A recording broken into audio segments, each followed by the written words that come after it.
తులసి spiritual ప్రేక్షకులకు స్వాగతం. మనం అప్పుడే దసరా నవరాత్రుల్లో 6వ రోజుకు వచ్చేసాము. ఆశ్వీజ శుక్ల షష్ఠి తిథి వచ్చేసిందండి. ఈరోజు మనం లలితా త్రిపుర సుందరీదేవి అలంకారాన్ని బెజవాడ కనకదుర్గమ్మ గుడిలో చేస్తాం. అమ్మవారి కనకదుర్గమ్మ తల్లికి అంటే లలితాదేవి గురించి తెలియని వాళ్ళు ఎవరు లేరండి. బ్యాచీలు లలితా సహస్రాలు చేస్తారు.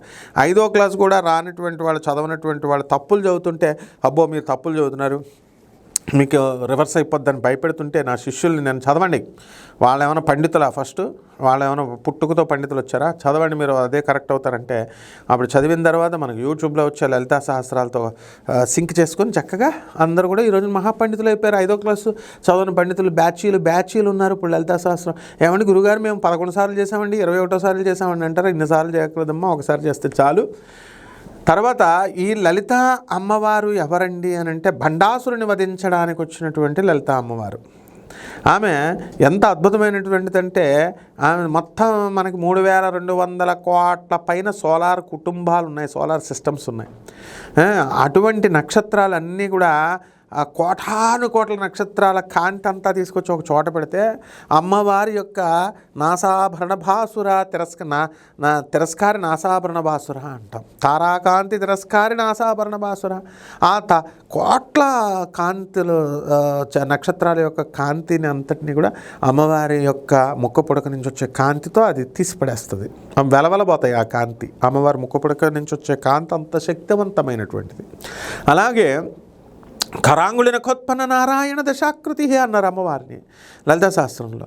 అంటే భండాసురుడు అనేటటువంటి రాక్షసుడు ఎంత డేంజరస్ ఫెలో అంటే వాడు, మనం సాధారణంగా ఎవర్రా మంచి బలమైన రాక్షసులు అంటే రావణాసురుడి పేరు చెప్తాం, లేకపోతే ఏమండి వీడు మహిషాసురుగాడు అండి, వాడు రకరకాల కోరికలు కోరాడు, లేకపోతే శ్రీకృష్ణుడి టైంలో జరాసంధుడు చాలా బలమైన వాడండి అంటాం. వీళ్ళంతా బచ్చాగాళ్ళు అనమాట ఆ భండాసురుడు ముందు.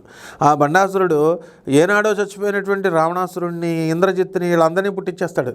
శ్రీ మహావిష్ణువు 10 అవతారాలు ఎత్తి ఏ రాక్షసులను అయితే చంపారో మొత్తం వాళ్ళందరినీ ఒక్క నిమిషంలో పుట్టించేస్తాడు వాడు. అప్పుడు అమ్మవారు ఏం చేస్తుంది, అమ్మవారికి ఏమన్నా పెద్ద ఇదే కష్టమా?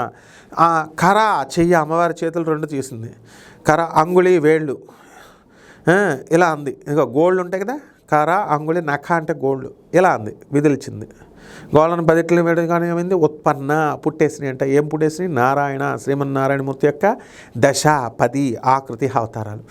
అంటే శ్రీమన్నారాయణమూర్తి అవతారాల్లో ఆమెకి ఎంత ఈజీ అనమాట. ఎలాగనేసరికి 10 అవతారాలు శ్రీ మహావిష్ణువు వచ్చేసి వీళ్ళు రావణాసురుడిని, ఇంద్రజిత్తుని, వీళ్ళని కంసుడిని వీళ్ళందరినీ చంపి పడేశారు శ్రీ మహావిష్ణువు. బాగుంది.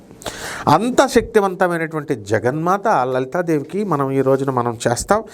అలాగే ఈ యొక్క 6వ రోజు కాబట్టి కాత్యాయని రూపంలో కూడా అమ్మవారికి మనం నవదుర్గా సాంప్రదాయంలో అలంపురం జోగులాంబలో చేస్తారు.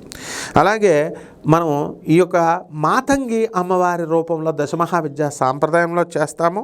ఆ తర్వాత వారాహి అంటాం కదా, సప్తమాతృకా సాంప్రదాయంలో వారాహిగా చేస్తాం. వాటి అన్ని సీజన్లో దొరికే అన్ని రకాల పువ్వులు వేయండి, జాజి పుష్పాలన్నీ కూడా వేసేసి చక్కగా కుంకుమార్చన చేసి తాంబూలం ఇచ్చేయండి, సరిపోతుంది. శుభమస్తు.